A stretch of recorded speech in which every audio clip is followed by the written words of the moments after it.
O pastor Joel Pinto é um pastor que é da Igreja Presbiteriana de Portugal, embora uma parte da sua carreira tenha acontecido na Suíça e por isso há um currículo que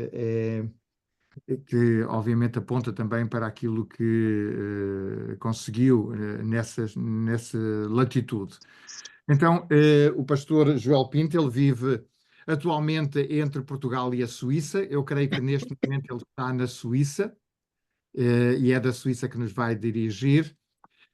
O pastor Joel Pinto estudou no Seminário Evangélico de Teologia em Carcavelos, o saudoso Seminário Evangélico de Teologia, que infelizmente já não existe, e obteve um mestrado em Teologia na Universidade de Neuchâtel. Durante os anos de 74 e 82,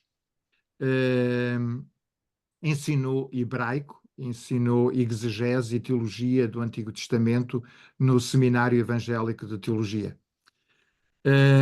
Depois de regresso à Suíça, fez uma pós-graduação em Ciências Bíblicas, terceiro ciclo de Neuchâtel, Lausanne e Genebra, e fez igualmente estudos avançados em Psicologia Social e Ciências da Educação na Faculdade de Letras de Neuchâtel e Genebra.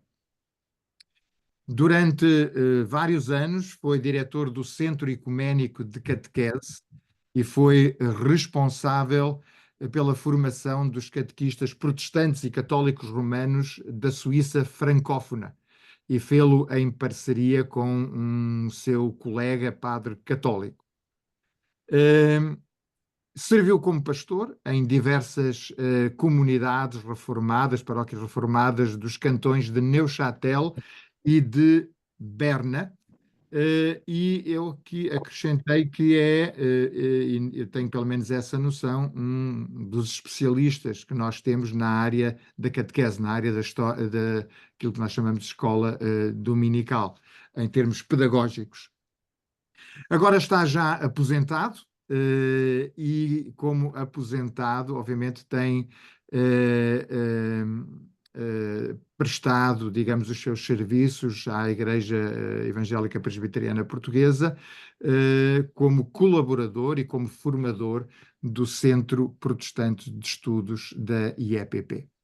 Bom, isto é um bocadinho daquilo que ele me enviou, um bocadinho daquilo que eu também já sabia, mas muitas outras coisas haveria para dizer acerca do seu currículo, mas o importante aqui é agradecer-lhe a sua presença, a sua disponibilidade para nos dirigir a palavra nesta tarde e, obviamente, sem mais delongas, passo-lhe a palavra para que ele possa nos conduzir na nossa reflexão desta tarde. Joel Pinto. Então, o Eduardo Conde, não é? Uma apresentação. Obrigado, Eduardo. Obrigado pelo teu convite e obrigado a todas e a todos pela vossa presença, especialmente para uma conferência com um título que promete emoções fortes e talvez também algumas dores de cabeça. Com efeito, falar do credo de Niceia, falar da Trindade, falar das duas naturezas de Cristo, verdadeiro Deus, verdadeiro homem, parece à primeira vista um daqueles exercícios reservados aos teólogos de elite, que eu não sou, hein? Ou aos mártires da paciência, que vocês talvez também não sejam. Mas prometo que não é preciso ter um doutoramento em grego antigo para me acompanharem nesta viagem.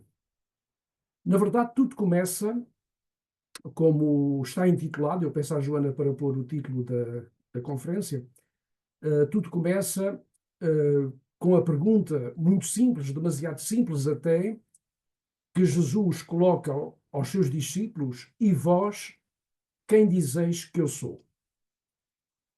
É, portanto, Jesus que coloca a questão. E Pedro, em nome dos seus colegas discípulos, responde sem hesitar: tu és o Cristo.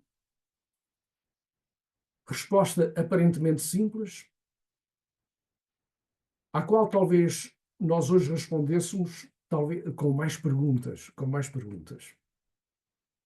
Note-se que Jesus não faz esta pergunta a estranhos. Jesus faz esta pergunta aos seus discípulos, às mulheres e aos homens que o seguiam, que o escutavam, que tinham visto os seus gestos. E mesmo assim, a pergunta não é óbvia. Quando Pedro responde, tu és o Cristo, trata-se de uma resposta breve, mas de uma enorme ousadia. No contexto da fé de Israel, trata-se de identificar Jesus de Nazaré com o Messias. O Cristo é Christos em grego, é a mesma palavra que se utiliza em hebraico, Mashiach, Messias. E, portanto, esta confissão, esta resposta simples de Pedro, aparentemente simples, tornou-se a pedra angular da fé cristã. Mas como toda a pedra angular, ela precisa de fundações, precisa de ser compreendida e precisa de ser sustentada. O que significa hoje dizer eu creio ou nós cremos? Será que ainda podemos pronunciar estas palavras com inteireza e sinceridade? Será que entendemos mesmo o que estamos a dizer quando afirmamos eu creio ou nós cremos? Mais profundamente, será que podemos nos dias de hoje e será que queremos mesmo confiar? Slide 2, Joana. Se ele aparecer, está ali. Então, Está bom, está. Está bom, está. Estou a vê-lo. Como crer ou confiar numa época onde um gesto de confiança é cada vez mais difícil? Nós vivemos rodeados de desconfiança. Desconfiança das instituições, da política, da igreja, dos média, da ciência. Mas, ao mesmo tempo, vivemos também rodeados de uma credulidade ingênua e perigosa. Há quem acredite sem critério em teorias conspiratórias, em manipulações ideológicas, em soluções mágicas. Estamos, paradoxalmente, entre o cinismo e a superstição. Também há quem considere que o ato de crer já não é compatível com o desenvolvimento cultural e científico que a humanidade alcançou desde o Iluminismo. O Iluminismo é aquele período, no fim do século XVIII, onde se afirma claramente a liberdade de consciência. Portanto, a primazia da razão. Para muitos, crer seria um resíduo do passado, algo que a razão esclarecida já devia ter superado. Mas há ainda outro equívoco, talvez mais subtil, que é confundirmos a fé com o saber absoluto. Talvez seja ainda mais perigoso do que aquilo que eu assinalei há pouco. É o que acontece, por exemplo, quando alguém afirma eu creio porque está escrito na Bíblia. Portanto, eu sei. Ou então, eu creio porque se trata de uma doutrina definida pelo magistério da Igreja, é o caso do catolicismo romano, logo, eu sei. Eu sei que isso é verdade. Esta é muitas vezes a posição de certos integrismos, certos fundamentalismos cristãos que confundem a fé com certezas inquestionáveis. Portanto, eu queria afirmar já como base de trabalho, de reflexão, que crer não é o mesmo que saber com certeza absoluta. A fé não é um ato científico. Mas também não é apenas uma opinião subjetiva ou privada. Crer, no sentido mais profundo e bíblico do termo, é confiar, é entregar-se, é arriscar a vida numa caminhada, é avançar com lucidez e humildade em direção a algo ou a alguém que nos ultrapassa, mas que também nos sustenta. Por isso a pergunta torna-se urgente. Por que razão hei de crer nos enunciados do credo e não noutra coisa qualquer? Que autoridade têm estas afirmações antigas sobre um Deus, um Cristo, uma cruz, um Espírito, uma Igreja? Será que eu posso honestamente afirmar que tudo aquilo que ali se diz mesmo as partes que me inquietam, que me ultrapassam ou que me parecem difíceis de aceitar, são válidas. Estas não são perguntas que possamos evitar, são perguntas para atravessar com humildade, com lucidez, com esperança. É exatamente por isso que precisamos do credo. Não como um texto mágico ou um dogma imposto, mas como um caminho de confiança partilhada, como um ponto de apoio quando tudo à nossa volta parece incerto. Na verdade, eu gosto muito desta metáfora. O credo é uma espécie de gramática da fé. Uma gramática que nos ajuda a dizer com outros, e com os antigos em particular, eu creio, apesar das minhas dúvidas. Eu creio com os outros. Eu creio porque fui tocado por algo que me ultrapassa, mas que me sustenta. E é a partir desta tensão entre a dificuldade de crer e a ousadia de confessar a fé, como Pedro, que eu vos convido a caminhar comigo esta tarde. Nós vamos, portanto, começar por perceber de onde vem o credo, porque foi necessário e o que é que está em jogo nas palavras que ainda hoje recitamos. A primeira parte da nossa reflexão intitula-se Do conflito à confissão de fé, e eu dei-lhe como subtítulo o credo como resposta à identidade de Jesus. Há poucos minutos, na introdução, interrogámos-nos sobre o que significa hoje dizer eu creio. E compreendemos que crer não é, portanto, um gesto óbvio, não é um gesto banal. É uma afirmação que envolve a totalidade da pessoa. Ora, para compreendermos a profundidade desta afirmação, nós temos de voltar à origem da fé cristã e à pergunta de Jesus em Marcos capítulo 8, e vós quem dizeis que eu sou? É uma pergunta dirigida, como vos disse, não a estranhos, mas aos discípulos. A resposta é significativa porque ela tornou-se, de certo modo, a pedra angular da nossa fé. Aliás, não há cristianismo sem Cristo. O que é óbvio, mas, enfim, talvez na modernidade isso não seja tão óbvio como isso, porque há muitas espiritualidades que se inspiram do cristianismo e que metem entre parênteses a pessoa de Cristo. Mas, fundamentalmente, não há cristianismo sem a confissão de fé messiânica. Ao longo dos primeiros séculos, a Igreja teve de voltar inúmeras vezes a esta pergunta de Jesus para esclarecer, defender e proclamar a sua fé. É neste contexto que, no século IV, se dá uma das maiores crises da história da Igreja, a chamada controvérsia ariana. O presbítero de Alexandria, um chamado Ário, ensinava que o Filho de Deus tinha sido criado por Deus Pai. Que tinha havido um tempo em que o Filho não era, quer dizer, não existia. E que Jesus seria, segundo Ário, a mais nobre das criaturas, superior aos anjos, cheio de glória, mas ainda assim uma criatura de Deus. O que eu acabei de dizer parece-vos familiar? Já ouviram isto de algum lado? Nunca vos bateram à porta a dizer isto? Certamente.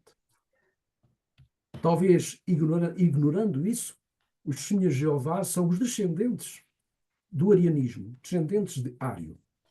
E o que muita gente desconhece é que o arianismo foi maioritário na Europa cristã, de tal modo que a Península Ibérica foi ariana durante uns 2 ou 3 séculos.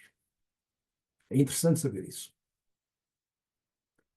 No fundo, Ário tinha uma pretensão que era muito respeitável, que era preservar a transcendência de Deus. Não queria confundir Jesus com Deus Pai. Mas, na verdade, ele minava sem querer, provavelmente, o coração mesmo da fé cristã, o âmago da fé cristã.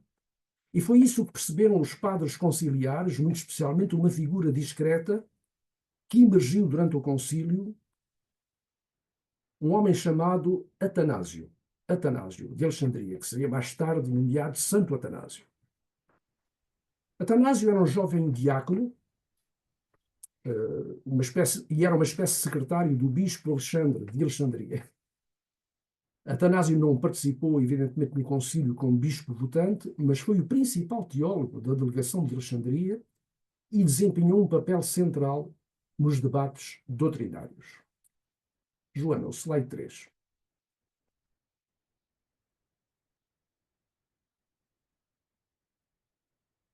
Atanásio afirmou corajosamente.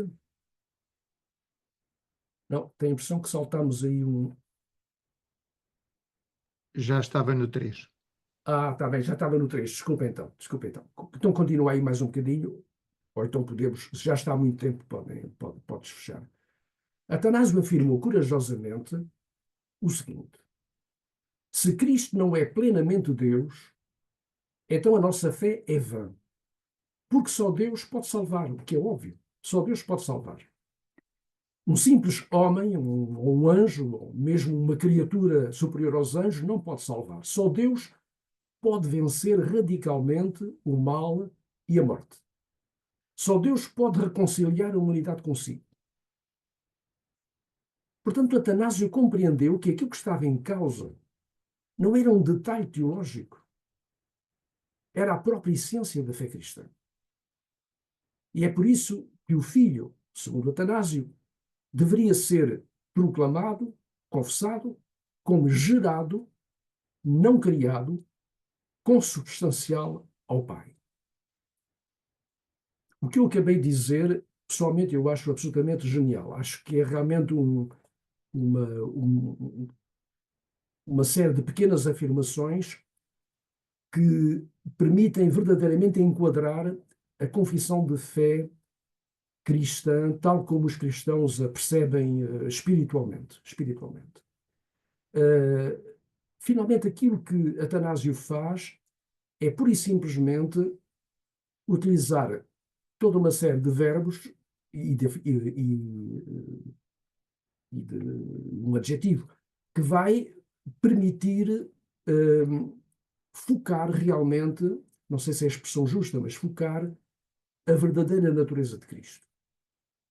Não é só Deus, não é só homem, não é uma criatura, é alguém que é gerado, que vem do próprio Pai, portanto, que é da mesma natureza do que o Pai, consubstancial, e ele utiliza aqui uma palavra que se tornará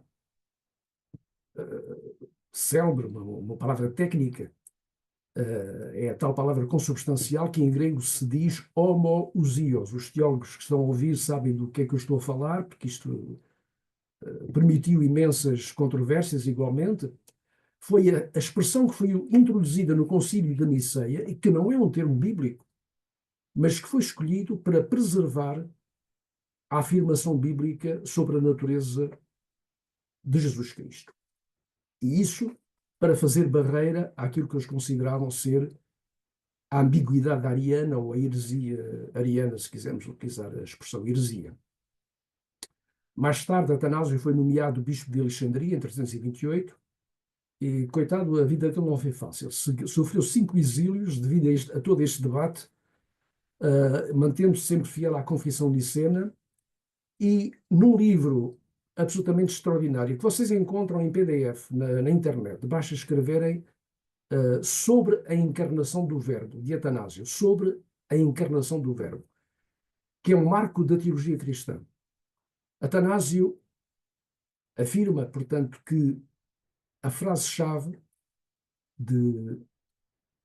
da reflexão sobre Jesus é que se o Filho de Deus não é Deus, então o cristianismo é vão. Portanto, é este termo consubstancial, portanto, homoousios, como se diz em grego, que será consagrado no Concílio de Niceia, em 325, concílio que foi convocado pelo imperador Constantino e que reuniu os bispos de toda a cristandade. Bom, a cristandade naquela altura não era muito grande, mas foi um debate aceso, não foi um debate frio de maneira alguma, foi uma luta pela clareza da fé e também uma luta pelo poder, porque, na verdade, Constantino, aquilo que ele queria era impor, portanto, o cristianismo como uma religião de Estado e impor igualmente uma única versão do cristianismo contra aquilo que eles chamavam as heresias. Portanto, o Credo de Niceia proclama Jesus Cristo, Deus verdadeiro de Deus verdadeiro, gerado, não criado, consubstancial ao Pai. Embora esta formulação nos pareça ainda um tanto rebuscada, na verdade ela é muito correta, e mesmo os filósofos que não são cristãos, mas se interessam por estas coisas, consideram que se trata de uma descoberta interessante do ponto de vista conceptual. Portanto, esta afirmação de Deus verdadeiro, gerado, não criado, consubstancial ao Pai. Portanto, isto visa proteger uma realidade vital, a certeza de que Deus, a certeza, a confiança de que Deus se fez carne em Jesus, que o Deus que se fez carne em Jesus é o mesmo Deus eterno, Pai e Criador. Jesus não é semelhante a Deus, ele é Deus. E esta confissão não nasceu num laboratório, mas numa igreja em oração, em debate e em discernimento, como sublinhou ainda não há muitos dias a nossa amiga e colega Sabine Schubert, numa conferência absolutamente notável sobre o credo, onde ela sublinhava o aspecto espiritual e místico, portanto, do credo. Mais tarde, em 381, o Concílio de Constantinopla vai ampliar o credo, afirmando com clareza que a divindade do Espírito Santo. Ele diz Senhor e doador da vida, que procede do Pai, e com o Pai e o Filho é adorado e glorificado. E o resultado disto é o credo, tal como nós o conhecemos hoje, o chamado credo niceno-constantinopolitano. Porque, na verdade, o credo niceno primitivo é um credo muito mais curto e é um credo que se focaliza essencialmente na pessoa de Jesus, de Cristo. Ao passo que o credo niceno-constantinopolitano, que nós recitamos na liturgia, é um credo que integra já a confissão do Espírito Santo como sendo o próprio Deus. Portanto, há um aspecto importante que nós não podemos omitir quando falamos do credo. Aqui é que vocês vão talvez pensar que isto pode dar dor de cabeça, mas, enfim, não deu dor de cabeça, mas deu guerras de religião. Isto deu guerras de religião, infelizmente. E talvez até seja por isso que os muçulmanos conseguiram tão facilmente conquistar a África do Norte e uma parte do Oriente. É a tal famosa questão do filioque. Em latim, filioque significa e do filho. E do filho. Aquilo que é dito no credo de Niceia, Constantinopla, é que o Espírito Santo é Senhor e doador da vida, que procede do Pai, e os latinos que estavam um bocado feridos com a história do arianismo quiseram dizer que procede do Pai e do Filho, para dizer que o Filho era Deus, não é? Mas os orientais acharam que isto era um abuso de linguagem, que se estava a destruir aquela arquitetura de Atanásio tão importante, como acabei de sublinhar, e, portanto, que se deveria rejeitar a expressão filioque, do latim, e do filho. Ora, este assunto, vocês vejam o que são, por vezes, os debates teológicos. Este assunto levou à ruptura entre católicos e ortodoxos em 1054. Foi um dos temas, foi uma das questões. Foi o papado e foi a história do filioque.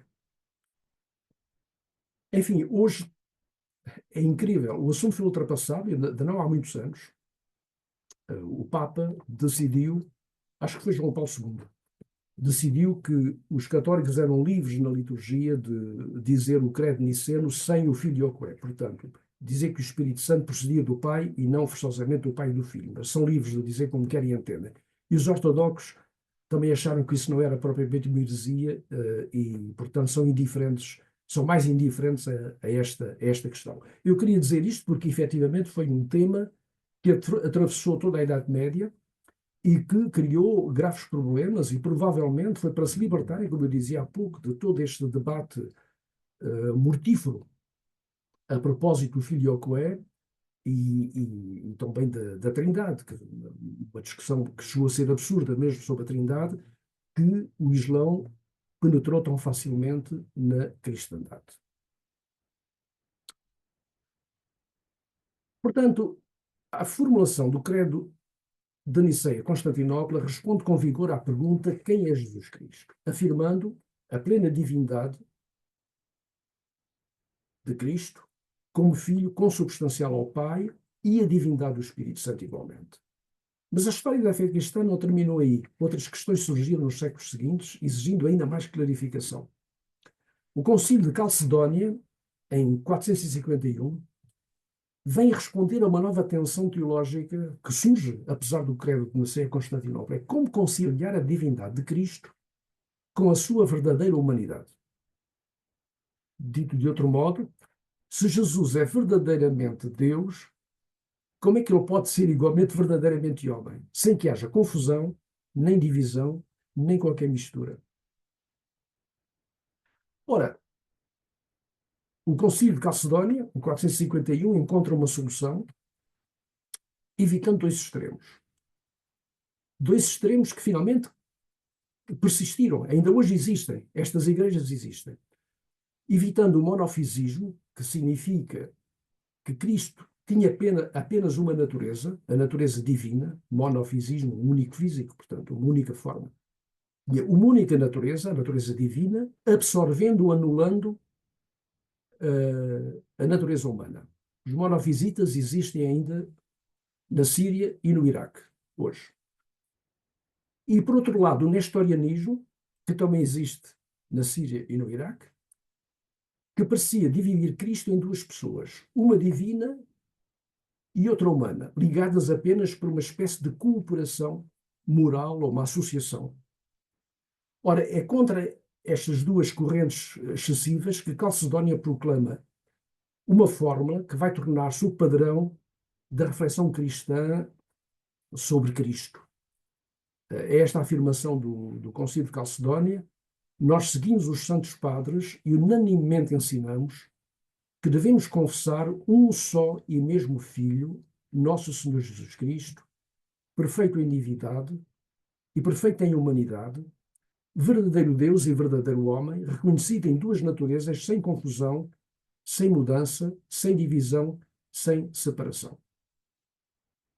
Esta fórmula afirma, portanto, que Jesus Cristo é uma única pessoa, e aqui é introduzida uma outra palavra que vai tornar-se clássica na teologia, com o homoousios a que eu me referi há pouco. Portanto, os teólogos que aqui estão lembram-se disto, com certeza, é a noção de hipóstase, que é uma noção muito importante. Jesus Cristo é uma única hipóstase. O que é que eles querem dizer com isto? As duas naturezas, divina e humana, plenamente unidas e sem fusão, fazem parte da realidade crística. São as duas integrantes da realidade crística. E deste modo, eles protegem tanto a transcendência do Filho de Deus como a sua solidariedade com a condição humana. Portanto, é praticamente inútil interrogarmos: será que ele era mais divino ou mais humano? Será que aqui ele era mais Deus ou menos homem, ou mais homem e menos Deus? Isso não tem importância absolutamente nenhuma, porque as duas naturezas estão integradas na mesma realidade chamada hipóstase, isto é, na mesma pessoa, podemos também traduzir desta maneira, a mesma realidade. Portanto, isto pode parecer difícil à primeira vista, mas isto pode ser compreendido de uma maneira relativamente simples. Portanto, hipóstase, repito, quer dizer pessoa concreta, sujeito real, que integra várias, ia falar francês agora, desculpem, que integra várias dimensões da nossa personalidade. Portanto, eu, Joel Pinto, sou simultaneamente várias coisas, mas sou sempre o mesmo Joel Pinto. E é a mesma coisa que se passa em relação a Cristo. É o mesmo Cristo, Deus e homem, que age, que fala, que ama e que sofre. Portanto, não nos devemos interrogar se ele era mais Deus ou mais homem do que Deus.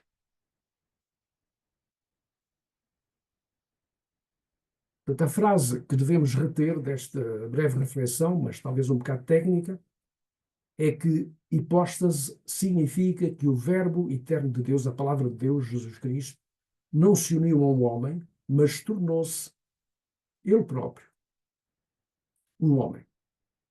Portanto, Deus, como diz o profeta Isaías, Deus é um Deus Emanuel, um Deus conosco.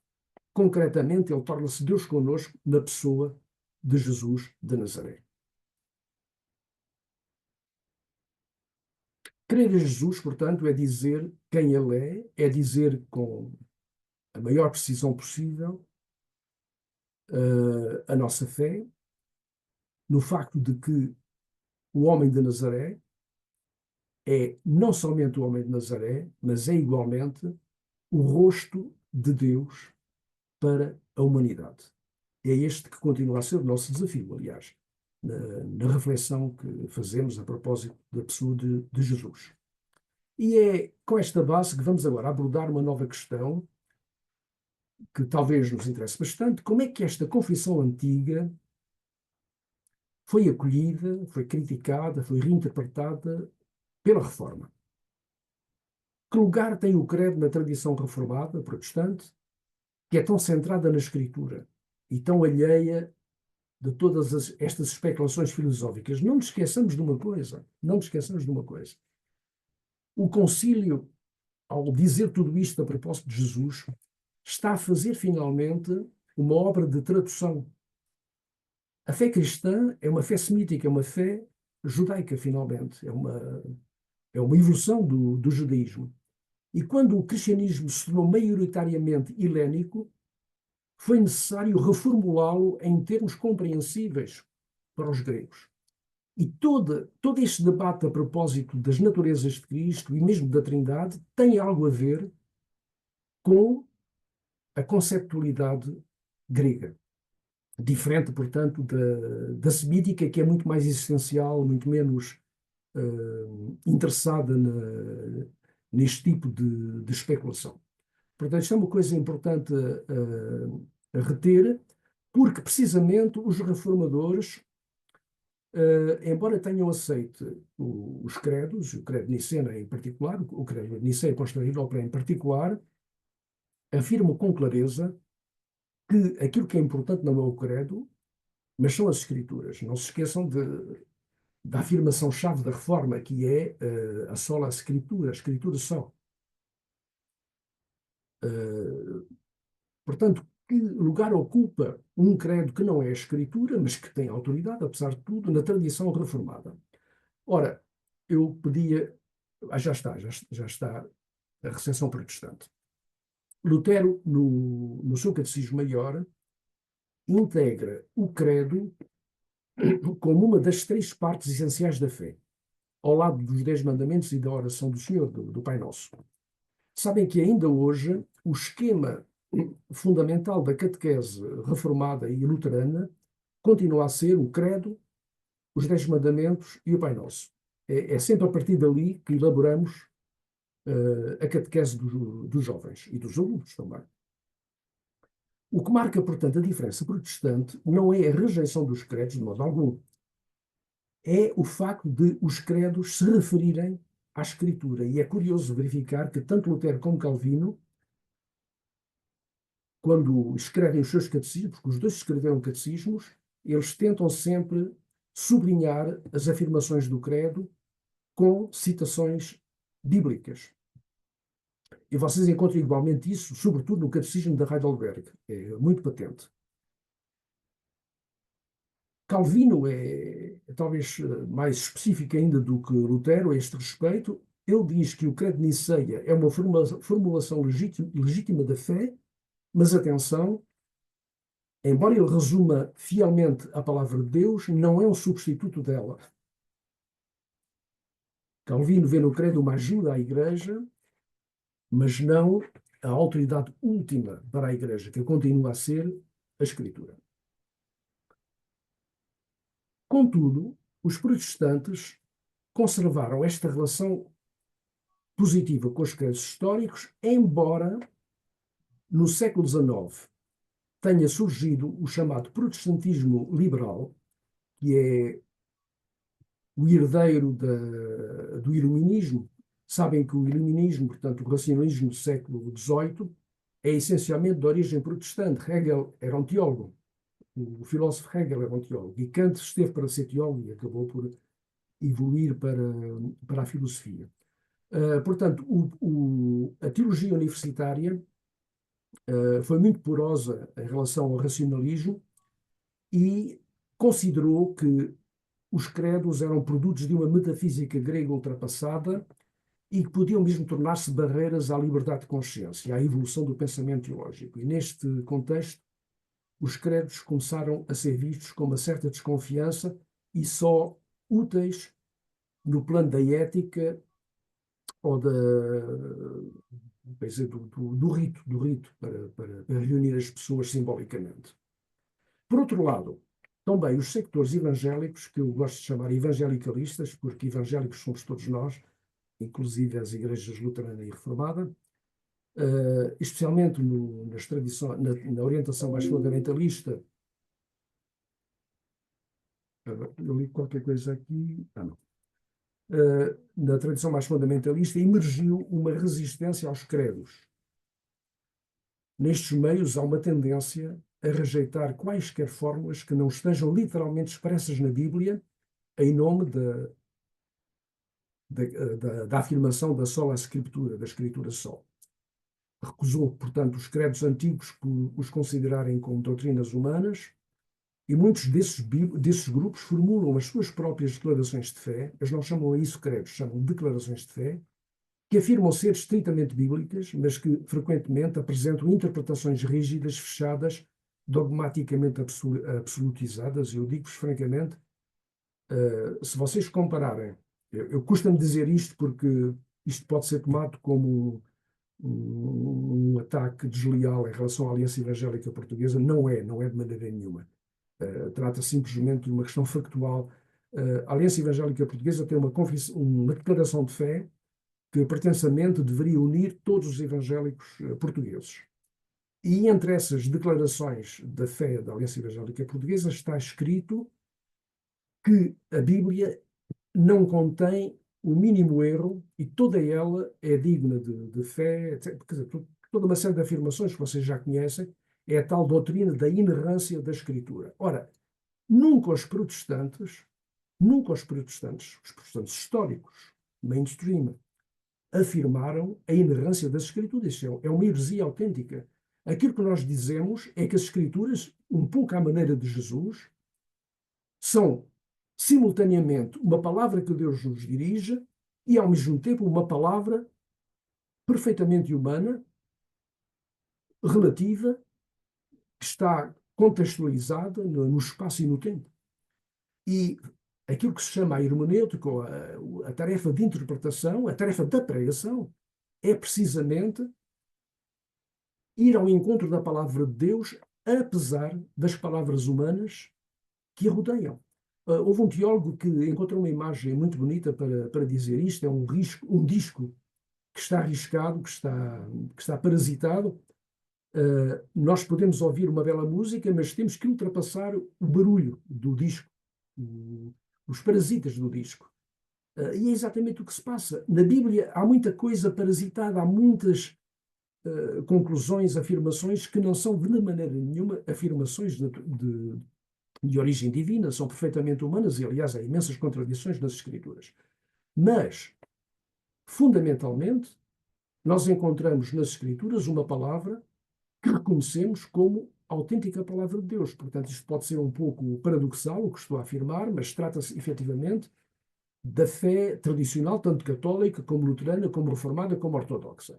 Portanto, quando o fundamentalismo protestante nos vem dizer que recusa os credos porque a Bíblia contém tudo aquilo que é necessário, porque é a palavra autêntica de Deus sem qualquer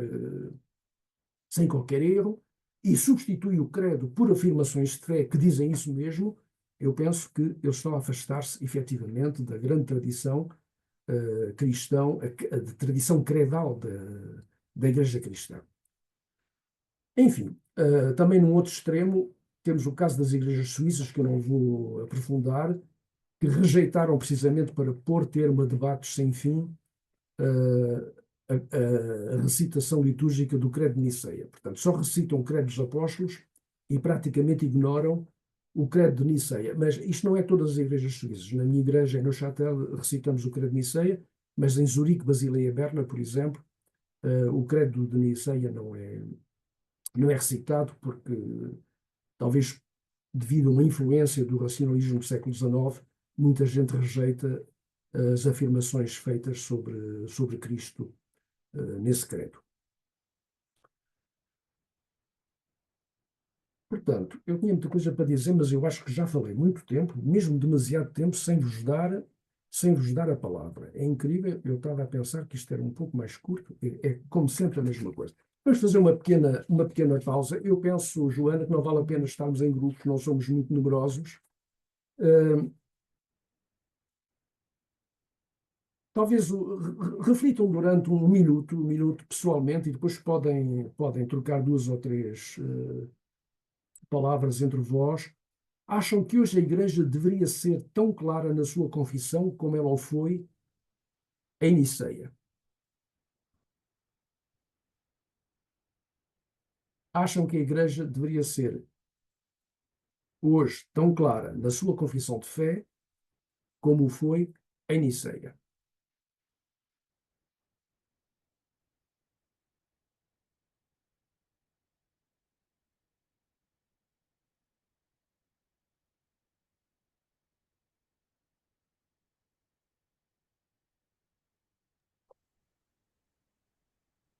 Eu acho que sim. Devíamos ser mais afirmativos, então. Alguém pensa ao contrário?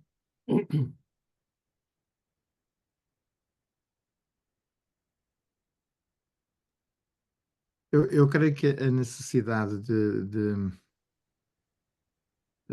do credo, obviamente, aponta para uma miríade de reflexões acerca do evento que é Jesus, que obviamente nos podem colocar em situações extremas. E, portanto, eu percebo que as formulações assim mais exatas, elas ajudem, elas criem, digamos, uma forma de consenso de um pensamento mais mainstream. O meu problema também com as formulações precisas, corretas e acabadas é que elas podem também matar um pouco a dimensão do mistério, no sentido em que elas se tornam uma racionalização quase absoluta do acontecimento. Por outro lado, tem uma dimensão de transcendência, e eu não sei como se situar aí no meio das duas coisas. Obrigado, Eduardo. Na verdade, nós pomos balizas, mas é impossível conter Deus nas nossas formulações. Mesmo a formulação mais clara do mundo é a nossa formulação, não é? Não vai conter Deus. E 100 anos depois, aquilo que é todas estas palavras do credo, aquilo que todas aquelas palavras do credo significam para nós, não era o que significava exatamente as mesmas palavras há um século ou 2 atrás, não é? As palavras estão lá, mas significam coisas diferentes.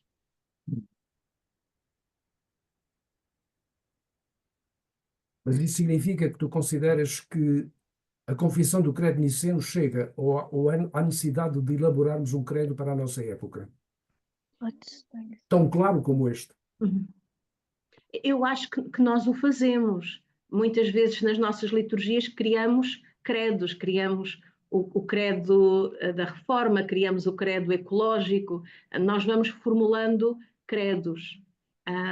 Mas o que eu acho no fascínio deste credo é que 1700 anos depois estão lá muitas coisas onde nós vamos beber e que também se calhar é difícil nós criarmos um credo sem na nossa cabeça lá atrás estarem estas palavras. Nós não somos terreno virgem para criar um credo e acho que isso foi a coisa maravilhosa daquele, ou seja, não havia e eles criaram as palavras. Acho que nenhum de nós consegue de forma isenta criar um credo.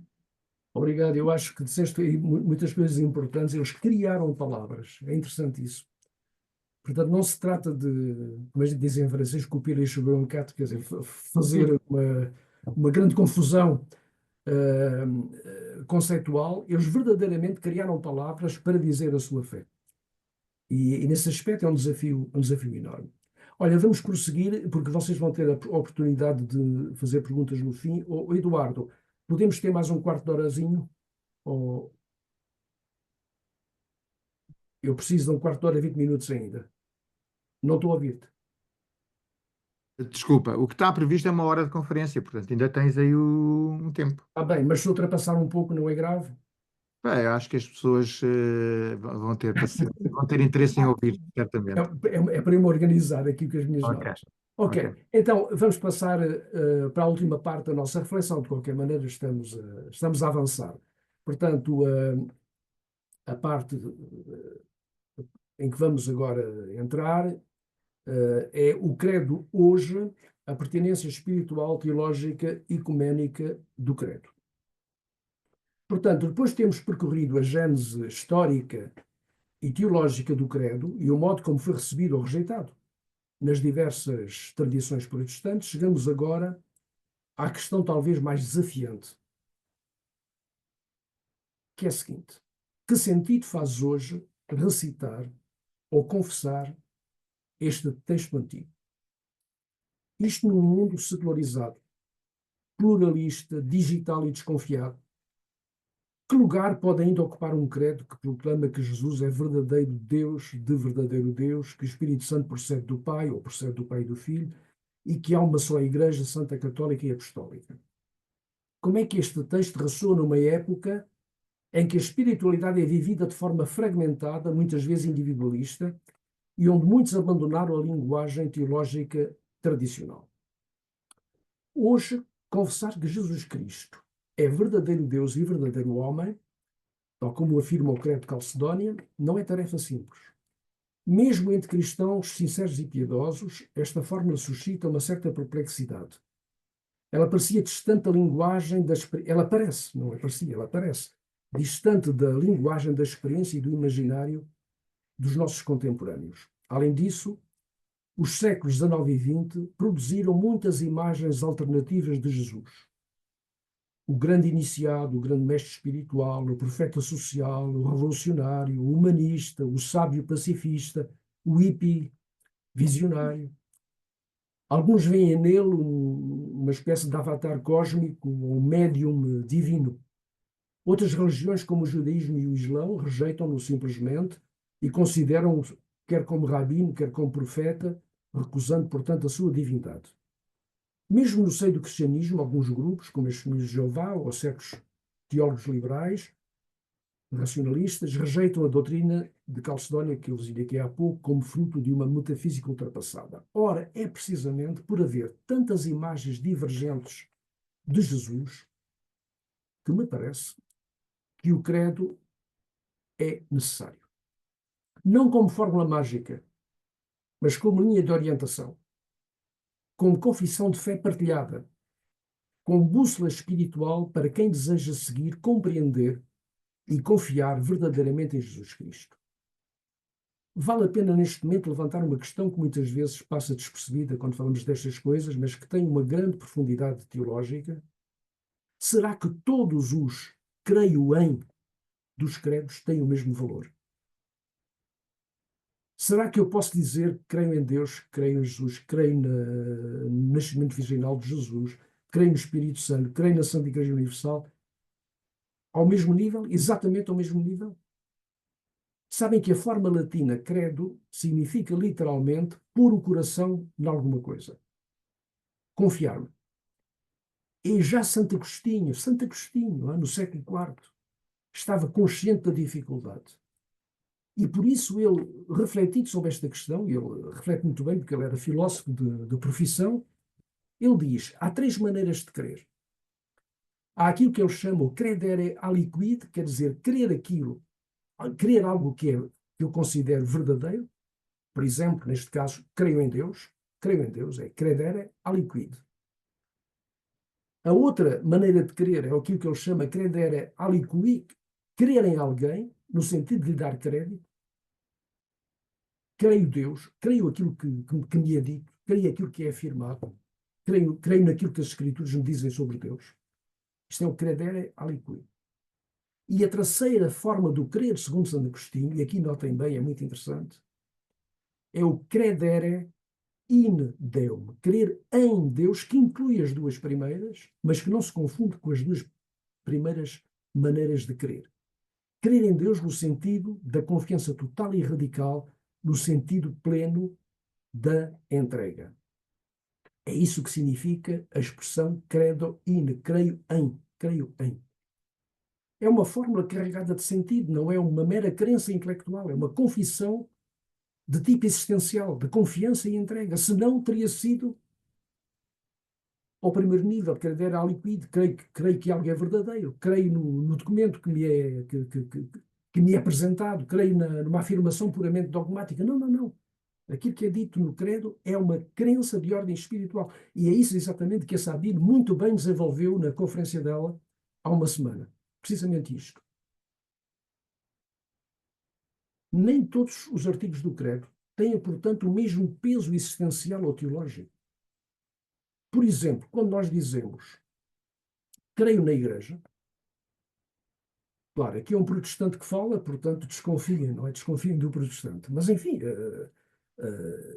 é interessante aquilo que eu vou dizer, porque o credo dos apóstolos já diz outra coisa. O credo dos apóstolos é mais tardio do que o credo de Niceia. O credo dos apóstolos é do século V, mais ou menos. O credo dos apóstolos diz, creio a Igreja, é o credere aliqui. Tenho confiança naquilo que faz a Igreja, naquilo que diz a Igreja. Não é creio na Igreja. Mas o credo de Niceia e Constantinopla diz, creio na Igreja. Creio na Igreja.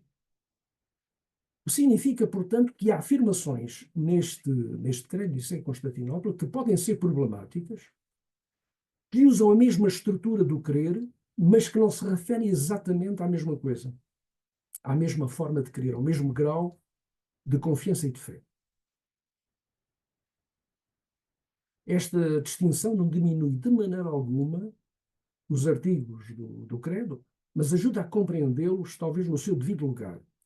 Crer na Igreja foi tradicionalmente entendido no Ocidente como um ato de fé na sua realidade invisível e espiritual. Até aí, eu estou inteiramente de acordo. A Igreja una, santa, católica e apostólica. É o que afirma o credo de Niceia, que é o resultado da obra do Espírito Santo. Na tradição protestante, esta expressão é evidentemente problematizada. Como é que eu posso crer numa instituição? Uma instituição criticável, falível, como aquela que eles encontraram no século XVI. Como é que é possível isso? Portanto, os textos reformados, mesmo quando nós confessamos o credo de Niceia e Constantinopla, é sempre creio a Igreja e nunca creio na Igreja. Há aqui realmente uma confusão do credo niceno que nunca foi propriamente posta em questão, porque tanto a ortodoxia oriental como o catolicismo romano confundiam, de certo modo, a Igreja invisível com a Igreja visível. Havia tendências teocráticas nestas duas formas de cristianismo. Mas é importante lembrarmos desta questão. Portanto, aquilo que para mim é notável é que a redação do credo é suficientemente aberta para permitir interpretações distintas entre católicos, ortodoxos e protestantes, embora estejamos todos de acordo com o essencial. E talvez seja esse um dos seus méritos, que fará com que talvez a Maria Eduarda tenha razão, não precisamos se calhar de um segundo credo, talvez este sirva, porque aluna na mesma confissão pessoas que acreditam de formas diferentes, sem confundir os planos do mistério, do dogma e da confiança pessoal. Como nota de relevância das afirmações do credo, eu queria referir-me a dois grandes teólogos do século XX, a Karl Barth e a Jürgen Moltmann. Karl Barth, na sua dogmática eclesiástica, tem páginas absolutamente sublimes sobre a doutrina da Trindade, e ele desconstrói, de certo modo, a metafísica que é inerente a esta definição tradicional da Trindade, afirmando uma coisa que parece evidente agora, mas que na altura foi realmente recebida como revolucionária, é que a Trindade como tal é a estrutura da revelação de Deus. Não é um conceito, é uma estrutura da revelação de Deus. Deus é quem é, porque ele é simultaneamente o Pai Criador que envia, o Filho que é enviado e que é o Salvador, e o Espírito que vivifica e nos consola. Esta é a estrutura que nos permite falar do Deus da revelação cristã. E é por isso que a doutrina da Trindade tem muita importância para Karl Barth. Isto é uma simplificação muito grande, estou a resumir aqui em 3 linhas, centenas de páginas da dogmática de Karl Barth. A teologia contemporânea recebeu um novo impulso trinitário, graças a um teólogo notável, nascido em 1926 e que morreu há poucos meses, Jürgen Moltmann, talvez o maior teólogo protestante reformado depois de Barth, que nos propõe uma releitura profunda da fé cristã à luz da cruz. Para Jürgen Moltmann, no livro O Deus Crucificado, se quiserem anotem, ele foi publicado pela Academia Cristã São Paulo em 2011. O Deus Crucificado afirma que o centro da fé cristã não é a existência de Deus, mas a sua manifestação na cruz de Cristo. A cruz não é um episódio isolado, é o lugar onde se manifesta a natureza de Deus. Simultaneamente, o Pai que entrega, o Filho que é abandonado, o Espírito que mantém a comunhão apesar da dor, apesar da tristeza. Deus sofre, afirma Jürgen Moltmann. Aqui Deus não é um ser impassível, não é o ser impassível do judaísmo ou do islão, não é um Deus solitário, indiferente ou quase indiferente ao sofrimento do mundo, é um Deus absolutamente vem de expressões francesas e não portuguesas, mas é um Deus perfeitamente em fase com a nossa experiência da vida. Esta mesma visão foi retomada por Moltmann num outro livro, que se quiserem notar, vale a pena, um livro também traduzido em português, Trindade e Reino de Deus, também de 2011, uma segunda edição de 2011, pela editora Vozes, no Brasil, onde ele propõe uma teologia trinitária que ele chama social. Deus não é um monarca solitário, Deus é uma relação. A sua natureza é relacional.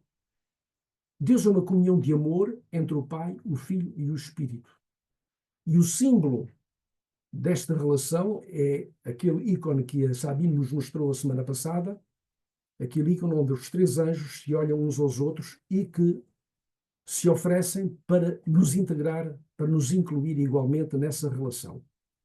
Portanto, a natureza divina manifesta-se nessa relação, na reciprocidade, naquilo que em grego se chama na perikórese, na interpenetração das 3 chamadas pessoas, eu não gosto muito da expressão pessoas, da Trindade cristã.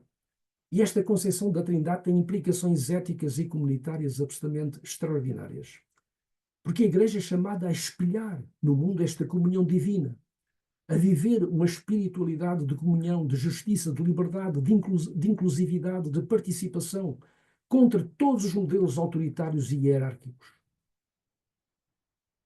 Para Moltmann, o credo não é apenas uma fórmula dogmática, é uma profissão de fé cheia de esperança. A cruz, longe de ser um escândalo a evitar, é a chave de leitura do amor trinitário que transforma o mundo. É exatamente na mesma linha que o nosso tão conhecido Leonardo Boff, que eu tive o prazer, aliás, de conhecer pessoalmente aqui em Neuchâtel, escreveu um livro notável, eu penso um bocado influenciado pelo livro de Moltmann, a que eu me referi há pouco, que se intitula A Santíssima Trindade é a Melhor Comunidade. Uma maravilha de livro, editado também pela editora Vozes em São Paulo, em 1989. A Santíssima Trindade é a Melhor Comunidade. Para Boff, como para Moltmann, a cruz é o momento trinitário em que Deus se revela por inteiro, no abandono, na entrega e na promessa de uma ressurreição. Nesta perspectiva, o credo de Niceia, longe de ser uma formulação ultrapassada, é o ponto de partida para repensarmos a nossa fé num mundo ferido como o nosso. Confessar a divindade de Cristo e do Espírito não é um gesto dogmático, é um ato de esperança. Deus está connosco até ao fundo da nossa dor e da nossa história. Em conclusão, e podes pôr o slide 6, Joana, num tempo de fragmentação como o nosso, o credo é um gesto de pertença. Num tempo de relativismo, o credo é um gesto de grande coragem. Num tempo de desconfiança, o credo é um ato de confiança. Mas para que o credo seja uma palavra viva e não apenas um texto repetido, é necessário que ele seja interpretado, que ele seja dito e encarnado no concreto da nossa existência. Não basta confessar que Deus é criador do céu e da terra. É preciso vivermos com reverência pela criação, praticando uma ética ecológica coerente, uma ecologia coerente. Não basta proclamar que Jesus foi crucificado sob Pôncio Pilatos. É necessário reconhecer os crucificados de hoje, os pobres, os migrantes, os esquecidos, e estar solidário com eles. Não basta dizermos que cremos na comunhão dos santos. É preciso procurarmos a reconciliação, a escuta, a unidade. É neste sentido que eu creio. Como? Alguém disse alguma coisa? É neste sentido que o credo é mais do que uma herança doutrinal. É um convite à ação. Uma fé confessada que se torna vivida. Uma teologia que se faz espiritualidade e serviço no mundo que Deus ama. Mais ainda, o credo, e esta é a dimensão ecuménica do credo, é hoje um instrumento de diálogo precioso. No interior das igrejas cristãs, católicas, ortodoxas, protestantes, o credo permanece como o mais sólido ponto de encontro, um texto comum que podemos recitar do coração aberto. E no diálogo com o mundo, e no diálogo com as religiões não cristãs, o credo ajuda-nos a dizer com humildade e clareza quem somos, no que acreditamos e porque é que isso conta na nossa vivência religiosa. O grande Dietrich Bonhoeffer dizia nos últimos textos que escreveu: só quem crê obedece, só quem obedece crê. Só quem crê obedece, só quem obedece crê. Portanto, o credo é o motor da nossa própria ação, por causa de tudo aquilo que ele diz. O credo não é um fim em si mesmo, ele é o início de uma caminhada, de uma vida entregue a Cristo, confiada no Espírito, ao serviço de Deus e do mundo. Permitam-me concluir com uma interpretação pessoal. Que fase do credo mais vos custa pronunciar, sinceramente? 1 minuto ou 2 só para isto. Que frase mais vos anima ou mais vos consola e mais vos desafia, positivamente? Reflitam, não é preciso dizerem, reflitam só nisso. Que frase do credo mais vos custa dizer sinceramente? Que frase mais vos anima, mais vos consola, mais vos desafia?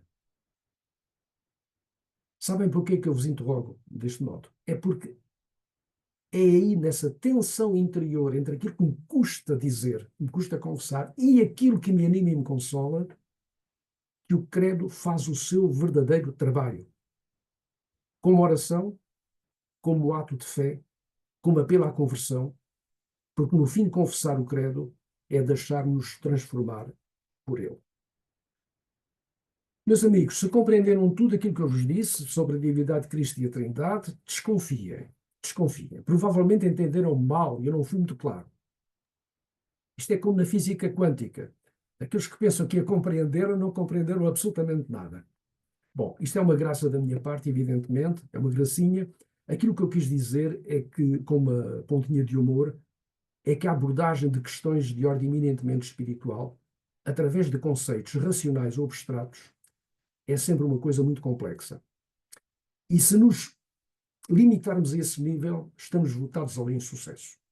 Mas se alguma coisa vos tocou, vos inquietou, vos despertou, vos sensibilizou durante esta caminhada, então talvez tenhamos atingido o nosso alvo, embora haja muita coisa que ainda permaneça um pouco opaca na nossa compreensão do credo. E talvez possamos caminhar juntos no aprofundamento da nossa fé secular ou na busca de um credo ecuménico capaz de dizer a nossa fé na atualidade. Obrigado, e a palavra pertence-vos se o Eduardo está de acordo. Ainda mais uns minutos. Perfeitamente de acordo, obrigado, Joel. Eu creio que é um tempo agora para os nossos participantes, se quiserem colocar alguma questão, se quiserem manifestar a sua perplexidade, a sua inquietação, o seu desânimo ou o que quer que seja diante do credo, por favor, estejam à vontade para colocarem as vossas questões. Não, isso eu queria Posso fazer fazer uma uma pergunta. pergunta? Queria fazer uma pergunta. Quando nós vamos tomar a Santa Ceia, lemos o credo. E há pessoas que têm dificuldade em aceitar a Santa Ceia. Mas se leem o crédito e se perceberem aquilo que está escrito, com certeza que é um passo para fazer a profissão de fé, não é? Porque tomamos a Santa Ceia, vamos tomar a Santa Ceia. Porque sem ler o crédito, acho que não tem assim grande lógica. Bom, nós recitamos o credo a seguir à homilia, à pregação. Portanto, antes da Santa Ceia. Em geral, no protestantismo, isso não é uma obrigação. Infelizmente, eu sou favorável a que se recite o credo, e particularmente o credo Niceia, porque é um sinal de unidade com todas as igrejas cristãs. Mas há quem prefira o credo apostólico, que é mais simples, e há quem produza os seus próprios credos. Eu aí sou um bocado alérgico, sinceramente. Acho que devíamos ter um bocado de cuidado com isso, porque nem sempre esses credos estão muito bem formulados. Mas, enfim, tem toda a razão, quer dizer, o confessar a fé antes da celebração eucarística é, de certo modo, manifestarmos a nossa unidade na fé. Outra questão? Posso fazer uma pergunta? O senhor não chegou a falar sobre isso, mas é uma coisa que me causa alguma reflexão. A expressão desceu ao Hades. Desceu ao Hades. Isso é do credo apostólico. Hum, Exatamente. É curioso que o credo Niceia não tem isso. exatamente. É uma afirmação bíblica. Não? É uma Mas afirmação. alguns credos simplesmente omitem essa afirmação. Mas para si é uma incompreensão. Não sabe o que isso significa, ou sabe o que significa e tem dificuldade. Então, a minha dúvida é a seguinte: no Brasil, Uhum. a Igreja Metodista omite essa frase. Nós Por quê? dizemos o credo, dizemos lá, creio em Deus Pai e tal, e E não não dizem, tem. Desceu ao Hades, não tem isso. e não tem lugar dos mortos? Não, não. É curioso. É porque outra. Não tem. Sim, cremos virá no último dia, sim, mas essa expressão desceu ao Hades, nós não dizemos. O Aham. credo niceno tem, cremos na ressurreição dos mortos. O Hades, os infernos, o lugar dos mortos, é o credo apostólico. Mas, na verdade, isso tem uma certa importância. Não sei se vocês são familiarizados com os ícones ortodoxos russos. Há um ícone muito bonito que mostra Jesus dando a mão a Adão e a Eva, puxando-os,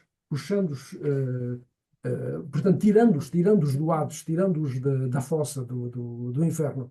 Ele desceu ao inferno para precisamente resgatar aqueles que estavam no inferno. É uma noção que é muito bonita. Portanto, talvez seja isso aquilo que pretende dizer o credo, é que a salvação, a redenção, não diz somente respeito aos contemporâneos de Jesus, tem um efeito retroativo e um efeito futuro. Nós, por exemplo. Talvez seja isso aquilo que. Não sei se vocês estão de acordo, não, com esta interpretação, é uma hipótese. É muito curioso que a formulação tenha a palavra Hades no original, porque, embora haja uma evolução do Hades no sentido do lugar dos mortos para a dimensão do inferno, o lugar onde esperam, aguardam aqueles para que, cuja,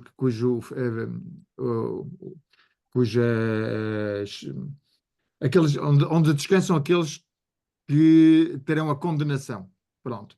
A verdade é que, para mim, a formulação do Hades eu sempre entendi como lugar dos mortos.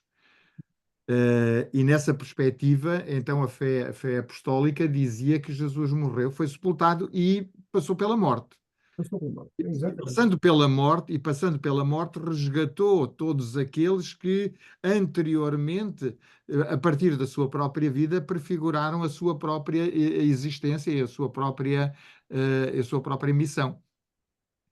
Que é um bocadinho uma ideia depois transversal, penso eu, no livro do Apocalipse, onde Deus resgata todos aqueles que anteriormente haviam prefigurado, no fundo, aquilo que é o Evangelho e a sua palavra. Obrigado, Eduardo, disseste isso muito melhor do que eu.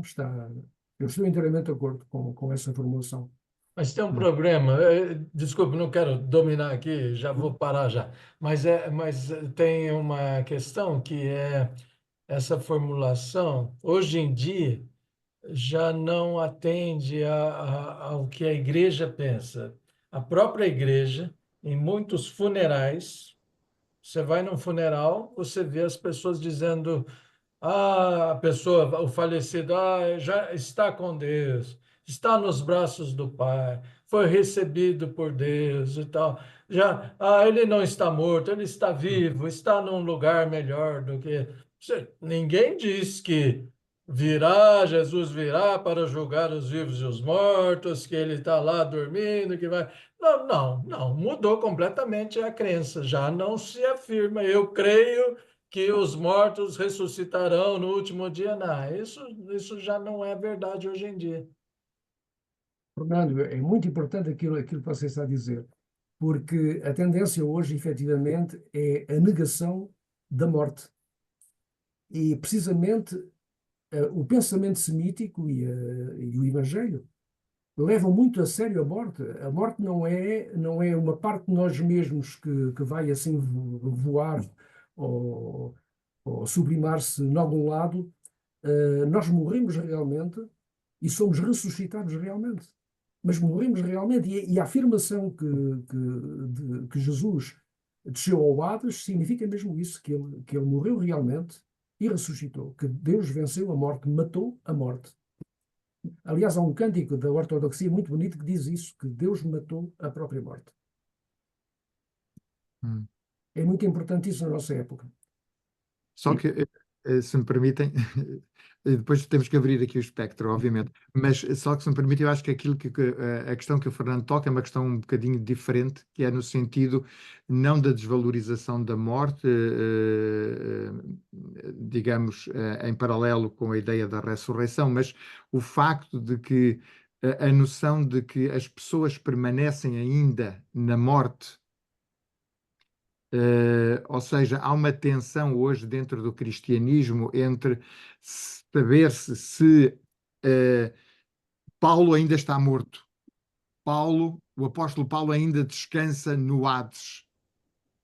Ou melhor dizendo, no paraíso, porque a palavra no grego para o lugar onde aguardam aqueles que vão obter a salvação é o paraíso. E, portanto, Paulo ainda aguardará no paraíso como aguardam todos aqueles que morreram antes de nós até à ressurreição geral do último dia. E eu acho que Fernando está a falar um bocadinho de uma ideia que também é transversal e um pouco joanina, de que havendo a morte, há uma ressurreição e esses momentos não são, digamos, não aguardam por um tempo específico, mas são circunstâncias que acontecem em simultâneo, diria eu. Eduardo, só um rápido comentário. É fácil pensar isso quando você diz, será que Paulo está morto? Todos aqueles que morreram, sim, ok.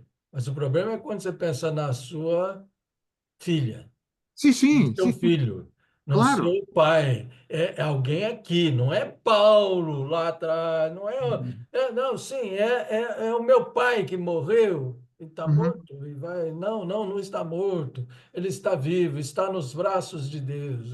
Essa é a. uhum. Fernando e Eduardo, é quase inevitável, quer dizer, a nossa linguagem não nos permite falar de outra maneira que inscritos num tempo cronológico.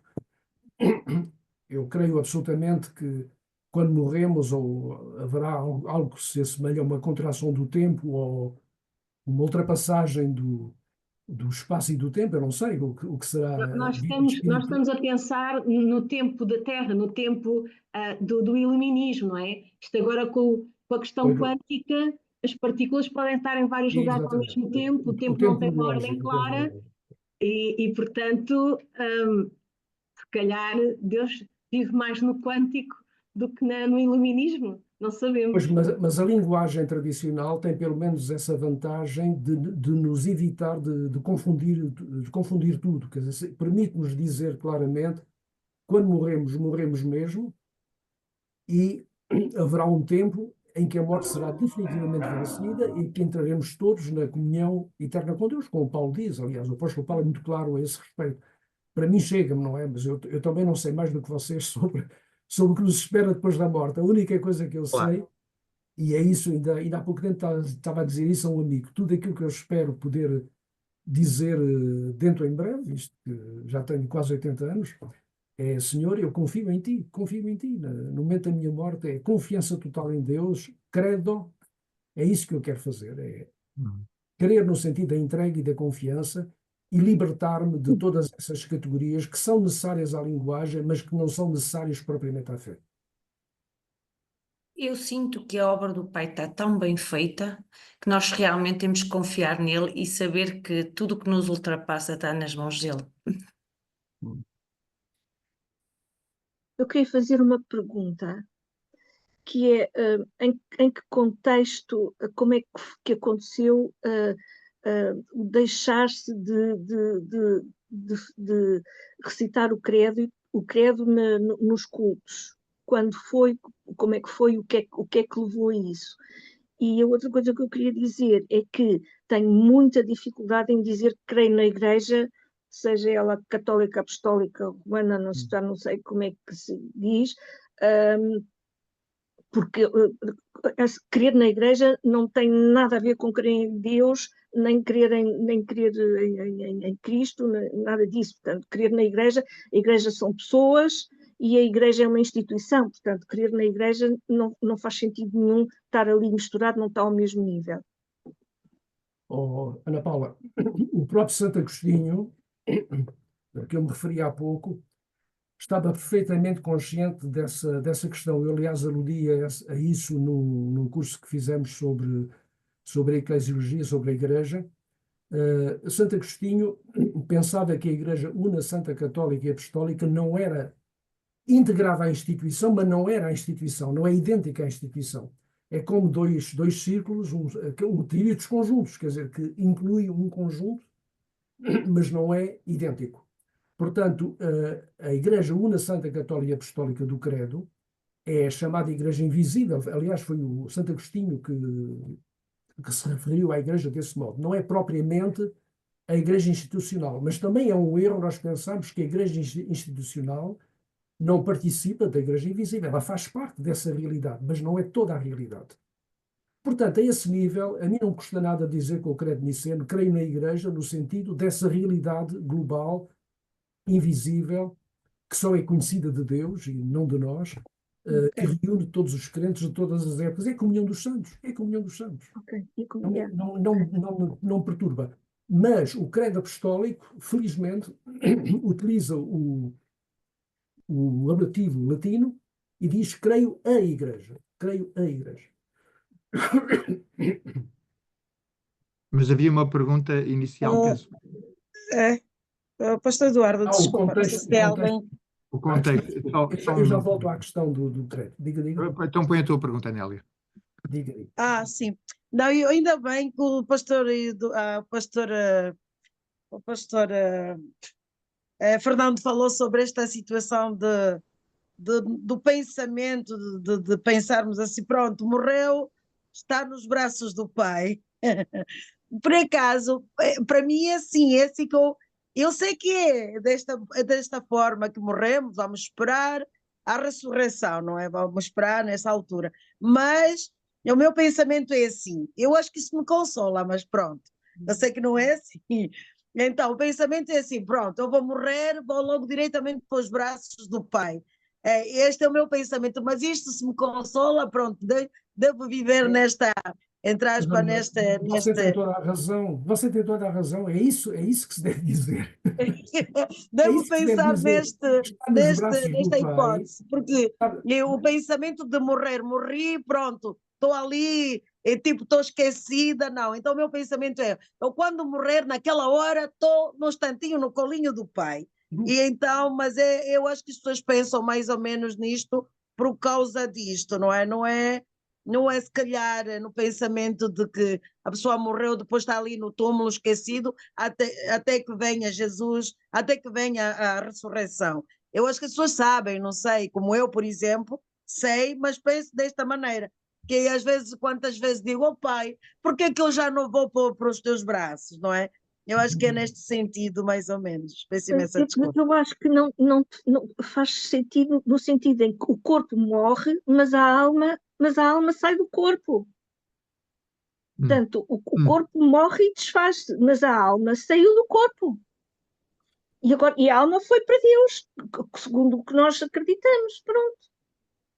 Não é a pessoa, é a alma da pessoa. A fé bíblica não diz exatamente isso, Paula. A fé bíblica diz que Essa é uma questão que somos muito... sepultados Para outra. com um corpo mortal, falível, medíocre, e somos ressuscitados com um corpo glorioso que nos permite, portanto, viver na comunhão com Deus. É Paulo que fala assim da ressurreição. Há um corpo para isto e há um corpo para aquilo. Portanto, a teoria grega de uma alma que se evapora quase, quer dizer, que sai do corpo e que vai para algum lado, não é propriamente uma teoria, uma crença cristã. Mas, claro, você é livre de dizer assim, muita gente diz isso, aliás, não é? Mas eu, pessoalmente, prefiro dizer que a minha identidade, mas isto é uma maneira existencial de falar e espiritual, a minha identidade, aquilo que faz de mim o Joel Pinto, com toda a minha história, com todos os meus erros e pecados, mas também com toda a minha fé, tudo isso é retomado por Deus. Tudo isso é retomado por Deus. E, portanto, o meu corpo deixa a cova ou é incinerado, quer dizer, não, cremado, isso não tem qualquer importância. A realidade que eu sou é retomada por Deus, que me atribui o corpo que me permite, mas porque eu não posso viver sem corpo, quer dizer, do ponto de vista da antropologia bíblica, em particular a antropologia hebraica, não há seres sem corpo, são almas penadas, quer dizer, seres sem corpo são almas penadas. Portanto, é preciso que essa consciência, que essa individualidade tenha um corpo. Mas é um corpo glorioso, não é o corpo que nós conhecemos, como nós conhecemos atualmente. Mas eu acho que a Nélia tinha toda a razão naquilo que dizia. A melhor linguagem para falar destas coisas é a linguagem da afetividade, da ternura, da fé. É a maneira como nós falamos do amor. Então, você pode falar do amor que tem pelos seus filhos ou pelo seu marido de maneira físico-química, quer dizer, não é possível. Temos de falar de maneira poética, de maneira terna, de maneira afetiva. E é desse modo que nós falamos também da nossa morte e da vida eterna. E, portanto, as categorias a que nos referimos há pouco talvez tenham sido necessárias e ainda são necessárias para algumas pessoas, que morte, o Hades ou o purgatório, ou sei lá, quer dizer, e depois juízo final e não sei o quê. Mas eu pretendo que temos que nos libertar um bocado dessa perspectiva cronológica, porque ela pode induzir-nos em representações que talvez não sejam muito saudáveis para nós. Para mim, eu acho que aquilo que é mais saudável é o credo, confiança total em Deus. Para responder à Paula sobre a razão que levou os reformados suíços a não confessarem a fé, o credo niceno no século XIX, bom, houve um bocado de influência da teologia liberal. Eu expliquei-vos isso. Para a teologia liberal, isto era uma metafísica ultrapassada, não era preciso confessar dessa maneira. No fundo, a teologia liberal tem um bocado de dificuldade com a divindade de Jesus e com o nascimento virginal de Jesus. Ora, é óbvio que quando nós afirmamos o nascimento virginal de Jesus, nós estamos diante de uma afirmação teológica de ordem simbólica. Eu não sei exatamente o que representa fisicamente uma gestação virginal ou uma inseminação virginal pelo Espírito Santo. Aquilo que eu sei, teologicamente, é que quando afirmamos isso, que Maria era virgem, é que ela foi totalmente disponível para a obra de Deus nela e que foi soberanamente que Deus decidiu encarnar-se na pessoa no filho de Maria. Portanto, a afirmação da virgindade de Maria, do ponto de vista teológico, tem a sua importância, embora, evidentemente, não tenha o mesmo peso, penso eu, o mesmo peso teológico de dizer creio em Deus. Da mesma maneira, a questão da Trindade, se pensarmos que ela é simplesmente uma construção conceptual, teórica, eu não creio que seja só isso, eu creio que a Trindade é efetivamente algo que tem de ver com a espiritualidade e, como dizíamos há pouco, falando de Moltmann e de Leonard Boff, algo que tem de ver com a nossa própria vida na Igreja e com o nosso serviço na sociedade. Nesse caso, eu penso que a teologia liberal estava errada. Portanto, houve uma influência certamente disso, mas também houve uma vontade de pôr termo a conflitos inúteis nas igrejas. Eu lembro de uma conferência que eu fiz já há alguns anos sobre o tema da predestinação. E quando eu disse aos meus dois colegas que participavam também, que faziam conferências também, que as igrejas reformadas tinham decidido, a partir do século XVII, de não declarar mais oficialmente a doutrina da predestinação, que é agostiniana, quer dizer, é perfeitamente histórica e bíblica até, para evitar conflitos inúteis e especulações que levam à divisão da Igreja, perdão, estes meus colegas deram um salto e disseram, mas não é possível, isso é a prova que as vossas igrejas se abandalharam completamente. Não, eu acho que por vezes há uma certa sabedoria de estabelecer, apesar de tudo, uma certa hierarquia. Aliás, a teologia tradicional conhece essa hierarquia entre as afirmações fundamentais da fé e questões que são absolutamente questões de fé, mas que lhes estão subordinadas. Portanto, é isso que eu diria à Paula, é que eu pessoalmente confesso a fé e a minha igreja cantonal, que é o equivalente de uma diocese para a Igreja Católica, a Igreja de Neuchâtel, confessa a fé do credo niceno e apostólico sem qualquer problema. Mas eu sei que no cantão de Berna, onde eu fui igualmente pastor durante um tempo, isso é deixado ao livre-arbítrio dos pastores e das comunidades. É assim o protestantismo, infelizmente. Bom, eu creio que certamente poderia haver ainda outras questões para colocar, e esta é uma matéria, falamos do credo, falamos de matérias muito sensíveis, falamos de discussões que ocuparam a história da Igreja em muitos séculos e ocupam ainda hoje a reflexão de muitos teólogos, portanto, bom, o pastor Joel conhece, obviamente, e muitos de nós que aqui estamos conhecemos muitas dessas discussões e o azedume também que essas discussões produzem na vida das igrejas. Eu queria agradecer ao pastor Joel Pinto a sua disponibilidade, a entrega do seu saber para nós, como eu creio que é importante para nós podermos também refletir individualmente e trilhar esses caminhos de comunidade, de comunhão, e penso que a ideia fundamental que transmitiu, a ideia de termos o credo como um princípio norteador e digamos, como um elemento que nos orienta na nossa discussão, acho que é absolutamente importante para cada um de nós. Pronto, então, mais uma vez agradecer ao pastor Joel Pinto, disponibilidade, agradecer a todos os presentes, ainda tivemos 40 e tal pessoas presentes na maior parte do tempo, e então eu creio que podemos terminar com, obviamente, um momento de oração. Oremos então. Nosso Deus e nosso Pai, nós te damos graças por este privilégio, por esta oportunidade, por este tempo de encontro, por este tempo de reflexão, por esta partilha, por esta oportunidade de estarmos diante das formulações de fé, diante dos creios da Igreja, não buscando uma definição dogmática de todas as coisas, mas procurando encontrar linhas mestras, procurando perceber, no fundo, aquilo que é a fé comum e orientadora da Igreja cristã. E, obviamente, ó Pai, nós nos entregamos nas tuas mãos, sabendo que, independentemente de todas as nossas discussões, de todas as nossas argumentações, sabemos, como dizia o teu servo, que a tua graça nos basta.